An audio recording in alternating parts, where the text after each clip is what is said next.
Hey guys, how's it going? It's Mr. Dubrow here. We're just going to talk about this pre-lab for a few minutes. See, it's me. Hi. Anyways, we want to talk about what a circuit is and the three parts, okay? And first of all, the main purpose of a circuit is to take electrical energy and to convert it into another form. So, for example, in a light bulb, we can take electrical energy and turn it into heat and light. And in speakers, we convert that energy into sound. Okay? So the three components of a circuit, and I'll write them here and show them to you, is first of all, we need some type of voltage source or battery. We need a voltage source or a battery, or in this lab, we're going to be using what's known as a power supply. Okay, so that's the first thing. Voltage source or a battery or a power supply. And in our lab, that's this thing. This is our AC-DC power supply. AC means that the current is alternating and DC means that the current is direct, and we'll talk about that in just a second. Now this power supply will also read out some numbers, but as we're going to talk about, these aren't the most reliable in terms of our measurements. Okay. The second thing, and when you when you have a power supply in a circuit, the symbol for this is long, short, long, short. Okay, so that's the circuit symbol for a power supply. So if I have a wire coming in like this would be my battery, and maybe this is a 9-volt battery. Okay, then number 2 is I need to have some type of current, and that's the flow of charge, right? And we talked about this last unit as it's the charge divided by the time.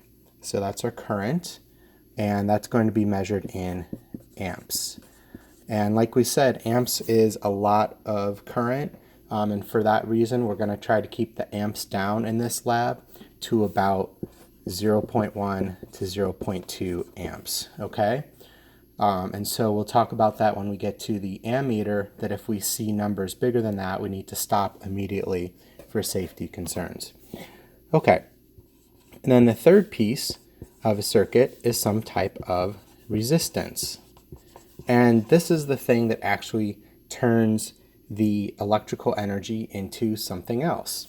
And we talked about this a little bit last chapter when we talked about the electrons bouncing around and going kind of in a random path as it moved through a material. And so the resistance is measured in ohms, and it has the symbol, or the unit ohms. And in a circuit, the symbol for a resistor is kind of a jagged line like that. Okay, so there are a couple other things that we need to look at before we get started with our lab, okay? But these are the three basic components that you need to make a circuit. So now let's see how that comes into play in our lab here. So first of all, we have our power supply that we talked about, and then we also have our ammeter, okay? So this ammeter says DCA, and that means that it's going to be measuring current, and it's going to be direct current, okay? Now what we want to do with the ammeter is, you see how there's three numbers, 1, 5, and not sure if that's showing up, but it says nothing, 1, and then 5. So that means that the scale can be 1 amp or 5 amps. We'll start it at 5 amps. We're not going to get anywhere near there, okay? And we'll put this back here. And that's just going to measure quite literally the amount of charge that goes by per second. Okay, now here is our third circuit component. This is our resistor. Okay, it's a little light bulb. And like I said earlier, for the introduction to this lab, I had one of these burn out the other day and I didn't know what it was. So I came up with this idea as a way to figure it out. Now this light bulb has some metal connectors at the bottom. Here, let me show you this. Whoops. Okay, so there's some metal connectors there. And we want to connect to that like this. Okay. And, excuse me, we want to take one of the wires from our ammeter and connect it like this. Okay. Hopefully you can see that. And that means that in order to complete the circuit, we need the other wire from our ammeter to go back to the power supply. Okay? So now I have enough information here to start up my circuit. And so when we do that, we make sure the power supply is turned down all the way. Make sure you're plugged into DC and not AC, because that'll do different stuff that we don't want. And we'll go ahead and turn that on. And you can see that we have zeros across the board. Okay? So if I turn this up very slowly, remember, you should never get above 5 volts for this. Okay? So we're going to turn this up to about 1 or so. Okay? Oops. There we go. And notice that we're not really reading anything off of our ammeter. Okay, and now finally we are.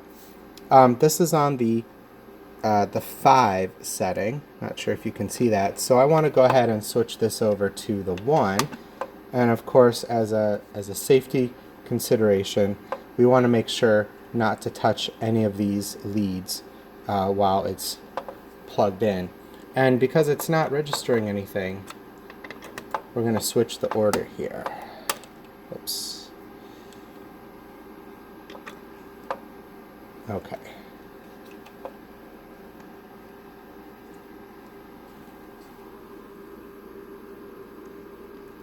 All right, there we go.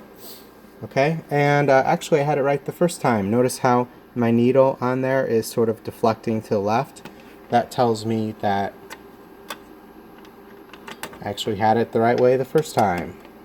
Okay, and now we can see here, if we read off of this, that it's slightly above 0.1 because we're looking at the bottom scale that goes up to 1.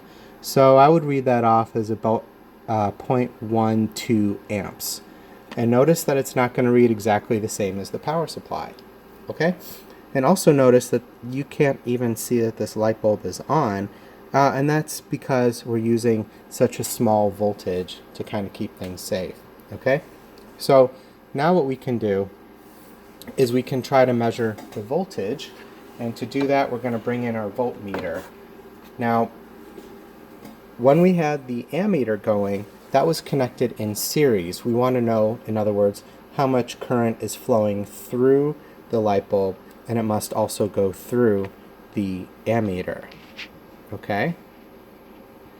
But for the voltmeter, oops, it's a little bit different. For the voltmeter, it's kind of like when water is falling down a waterfall. Remember that volts, or electric potential, tells us how the electrical energy is changing. So we don't want the energy to go through it. We want to compare like the top of a hill to the bottom of a hill. And that's why when you connect a voltmeter, you connect it on either side of the light bulb. And so I'm just going to take this, and ask me if you need help with this, but I'm actually going to connect it right to the alligator clip. Okay, see that, how it's kind of connected to the alligator clip there? You'll see for yourself when you try it. And then this one will get connected as well. Okay, and now you can see on my voltmeter, when that stops wiggling, that it's at just under 1 volt. It's reading actually about 0.9. So the takeaway is that you don't want to go by what the power supply says, because that's what the power supply is putting out internally. But what's actually happening with the light bulb has to be measured separately. Okay, now last thing I'm going to show you is that the light bulb does indeed light up, and if you get to about 3 volts or so, now you can start to see that light bulb filament glowing. Okay? And that's where the electrical energy is getting converted into heat and light. Okay? Now, one last thing that I do want to show you is that when you're done taking data, you want to turn this down all the way, wait for it to go to 0, and when you turn off your power supply, you're going to get a little brief surge of current that's going to go through the light bulb kind of like this. Okay, and that will pretty much do it.